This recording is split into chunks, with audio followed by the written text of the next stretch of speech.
Sir నమస్కారం sir. నమస్తే అండి. సార్ మోస్ట్ అవైటెడ్ సినిమాల్లో ఒకటైన 'కాంతారా'కి సంబంధించి ప్రీక్వెల్‌కి సంబంధించి నిన్న ట్రైలర్ రిలీజ్ చేయడం జరిగింది సార్. సో, విజువల్ ఎఫెక్ట్స్ ఇవన్నీ బాగున్నాయని టాక్ వచ్చింది. మరి ట్రైలర్ చూసాక మీకేమనిపించింది? అంటే ఆ ట్రైలర్ ద్వారా ప్రీక్వెల్ ఎలా ఉండబోతుందని చెప్పేసి అర్థం చేసుకోవచ్చంటారా సార్? మరి ఆ ట్రైలర్ పైన మీ రివ్యూ ఏంటి సార్? అంటే రాచరిక వ్యవస్థలో హ్మ్. ఆటవిక పరిస్థితులు అంటే అడవుల్లో ఆదివాసీల జీవితాలు రాచరికపు రోజుల్లో ఎలా నడిచాయి హ్మ్. అనే దాని మీద ప్రధానమైన ఫోకస్ ఉంటుంది ఈ సినిమాలో. హ్మ్.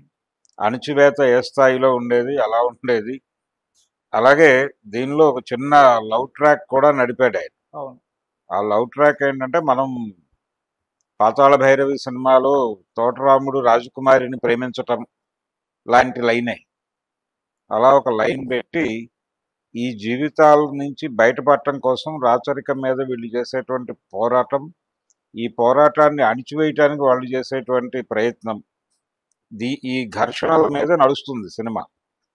అది కల్చరల్గా కూడా ఎలా దౌర్జన్యం చేశారు అనే దాని మీద కూడా కొంత కథ నడుస్తుంది. హ్మ్. ఆ ఏరియాలో కథ నడుస్తుంది అనడానికి ఇండికేషన్స్ ఉన్నాయి ట్రైలర్లో. రెండోది తను స్వతహాగానే నృత్య కళాకారుడు ఆయన, రిషబ్ శెట్టి హ్మ్.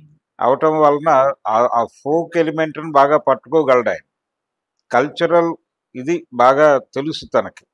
రెండోది తను స్టేజ్ పెర్ఫార్మర్ హ్మ్. అవడంతో ఆడియన్స్ ఎలా రియాక్ట్ అవుతారు, ఆడియన్స్ రియాక్షను ఈ కెమెరా ముందు జీవం పోసుకున్నటువంటి నటుల కంటే కూడా స్టేజ్ మీద జీవం పోసుకున్నటువంటి కళాకారుడికి ఎక్కువ అవగాహన ఉంటుంది.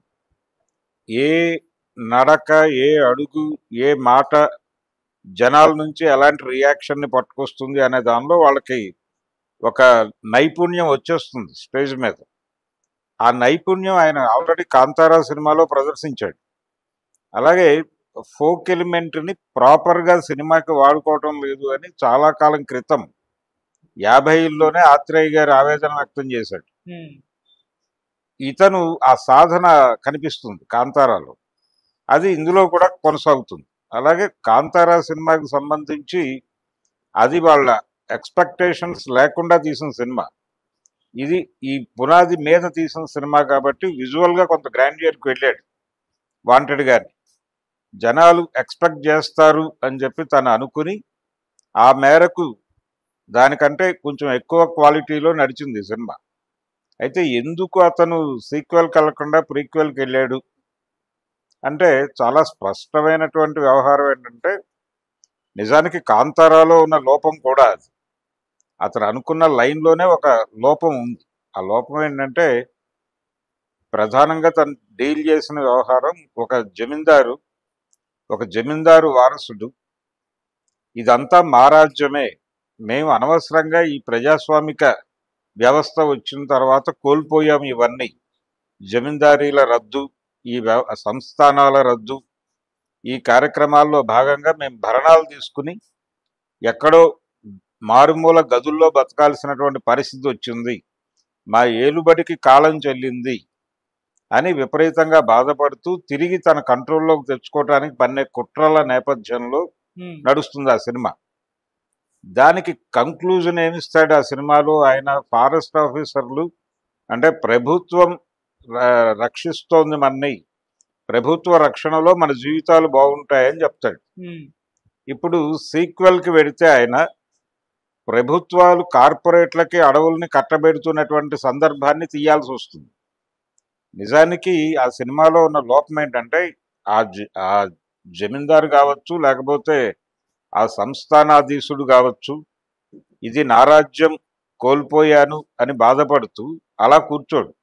నిజానికి మాజీ రాజ్యాలు కూడా అలా అనుకోలేదు. చాలామంది ఇప్పుడు గ్వాలియర్ వాళ్ళు వీళ్ళందరూ ఎందుకు రాజకీయాల్లోకి వచ్చారు, హరిసింగ్ ఎందుకు రాజకీయాల్లోకి వచ్చాడు, రాజా హరిసింగ్, ఆయన కొడుకు కరణ్ సింగ్ సుదీర్ఘకాలం కేంద్రంలో మంత్రి పదవి ఎందుకు చేశాడు అంటే మనం రాజాలం మంత్రులుగా మారాల్సినటువంటి అవసరం వచ్చింది అని గుర్తించారు వాళ్ళు.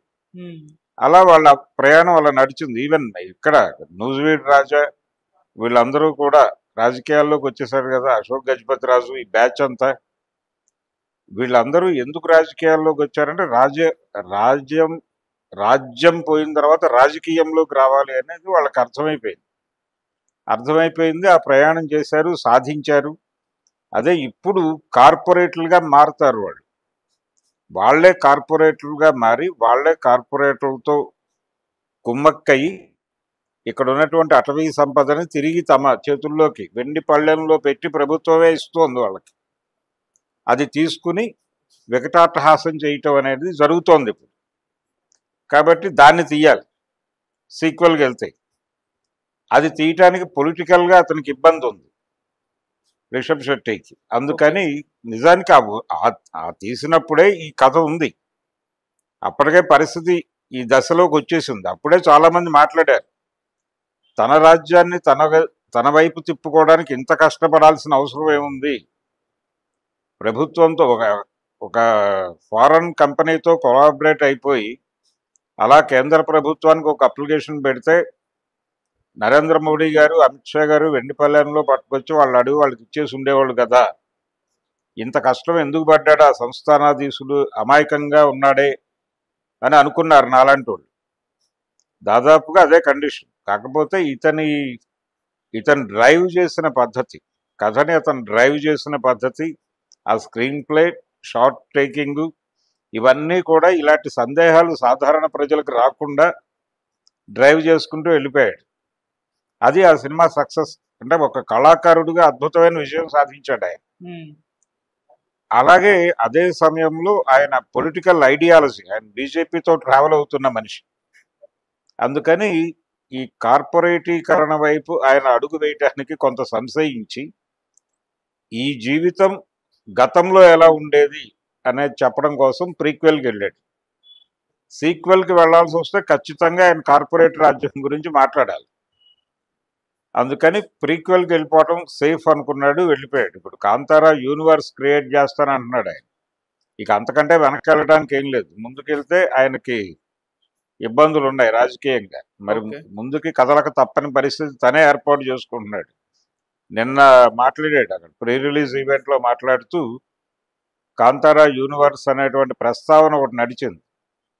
అది ఎలా ఉంటుంది అనేది ఈ సినిమా రిలీజ్ అయిన తర్వాత అర్థమవుతుంది. కానీ ఈ సినిమాలో అయితే రాచరిక వ్యవస్థ నడిచిన కాలంలో అడవులు, ఆదివాసీలు, వాళ్ళ జీవితము, వాళ్ళ కల్చరు, ఆ కల్చర్ మీద ఎలాంటి దాడులు జరిగినాయి, వాళ్ళ జీవన విధానం మీద ఎలా దాడులు జరిగినాయి, వాళ్ళ సాంప్రదాయాల మీద ఎలాంటి దాడులు జరిగినాయి, దీని మీద ప్రధానంగా కథ నడుస్తుంది. అంటే కథని 3-4 లేయర్లలో నడపటం అనేది కూడా రిషబ్ శెట్టి టాలెంట్. అంటే కేవలం ఏదో వ్యక్తులకు సంబంధించిన కథగా తీయడు అతను.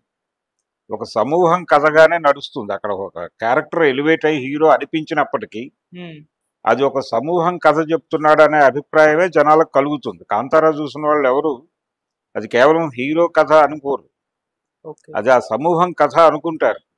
అనుకోవడం వల్లనే ఆ సినిమా కనెక్ట్ అయింది. ఆ టాలెంట్ ఉంది అతనికి. అది ఎక్కడి నుంచి సంక్రమించిందంటే అతనికి స్టేజ్ నుంచి సంక్రమించిన అదృష్టం. అది ఒక రకంగా చాలా మంది దర్శకులకు అది చేత కాదు. కేవీ రెడ్డి గారు కూడా అది హీరో సెంట్రిక్ గానే వెళ్ళిపోతుంది. ఎక్కడో చోట ఒక లైన్ అటు ఎక్కువ నడుస్తుంది. కానీ గతంలో కన్నడ నుంచి వచ్చినటువంటి డైరెక్టర్లు, పర్టికులర్గా గిరీష్ కర్నాడ్ లాంటి వాళ్ళు ఆ తరహా సినిమాలు చేసినప్పుడు వాళ్ళు సమూహంగానే కనిపిస్తారు. వాళ్ళు సమూహంగా కనిపించడం వెనకాల ఉన్నటువంటి టాలెంట్ ఏంటంటే వాళ్ళకి స్టేజ్ నుంచి వచ్చింది.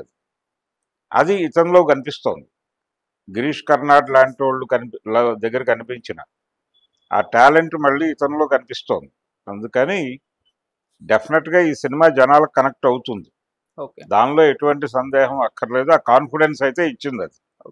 సార్, మామూలు ఇప్పుడు సీక్వెల్ ట్రెండ్ నడుస్తున్న నేపథ్యంలో ఒక ప్రీక్వెల్ సినిమా రావడం చూస్తున్నాం. సో ఈ సినిమా తర్వాత ఈ సక్సెస్ అయితే మరిన్ని ప్రీక్వెల్స్ వచ్చే ఛాన్స్ ఉందా సార్? అంటే ఈ సినిమా విషయంలో కాదు, టాలీవుడ్, బాలీవుడ్ లో ఇలా వచ్చే అవకాశాలు ఉన్నాయా సార్? చెయ్యొచ్చు. ప్రతి కథ ఎక్కడో మొదలవుతుంది. దానికి ముందు ఉంటుంది, వెనక ఉంటుంది. ఇప్పుడు రామాయణం మనం ఇప్పటిదాకా ఒక పద్ధతిలో చూసాం.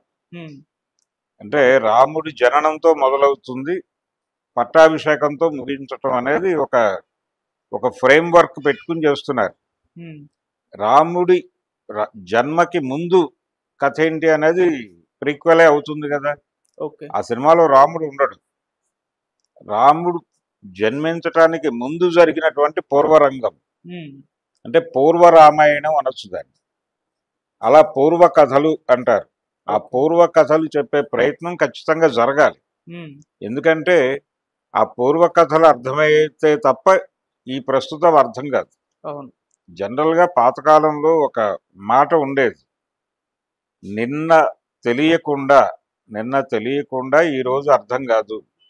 ఈరోజు అర్థం కాకపోతే రేపటిని అర్థం చేసుకోవడం అసలు కుదరదు అని. హ్మ్. అందుకని ఆ పూర్వ వ్యవహారాలు, పూర్వ కథలు తెలుసుకోవాల్సినటువంటి అవసరం ఖచ్చితంగా ఉంటుంది. డీకోడ్ చేయటం అంటారు దాన్ని. హ్మ్. డీకోడ్ చేయటం అంటే ఇక్కడ కనిపించినటువంటి చాలా అంశాల తాలూకా సమాధానాలు అక్కడుంటాయి. ఆ సమాధానాలు తెలుసుకుని దీన్ని చూస్తే కొత్తగా కనిపిస్తుంది. అందుకని ఇది కొత్తగా కనిపించాలంటే అది తెలియాలి.